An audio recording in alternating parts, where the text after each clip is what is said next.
আজকের চাঁদটা না খুব সুন্দর।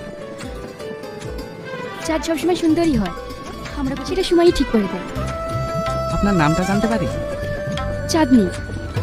সত্যি তোমার নামটা খুব সুন্দর, একদম ওই চাঁদটার মতো। বাহ, আপনি খুব সুন্দর কথা বলেন তো। কেন? কারণ আপনার কথাগুলো শুনে খুব ভালো লাগছে, প্রতিটা কথা যেন কবিতা ছোঁয়া। আমি আবার কি বললাম? আপনি যে চাঁদের প্রশংসাটা করলেন না, তাতে আমার মন ছুঁয়ে গেছে। মন? ওটা আবার কোথায় থাকে? কেন জানেন না? জানি না, পর্যন্ত ওটা দেখা হয়নি, কিন্তু ভেবেছি অনেকবার। ভেবেছি শুধু ব্যথা। আপনি এত সুন্দর কথা বলেন কি করে? আমি এত সুন্দর কথা বলে আজ প্রথম শুনলাম। আপনাকে যত দেখছি তত আপন মনে হচ্ছে, মনে হচ্ছে সত্যি জন্মের চিনা। আপন? আপন কথাটা আজ প্রথম শুনলাম। কেন? আমাকে কেউ আপন করে নেয়নি তো, তাই। আমি সামনে বাস স্ট্যান্ডে নেমে যাব। আপনার ফোন নাম্বারটা যদি দিতেন। আমি ওসব ফোন টোন রাখি না।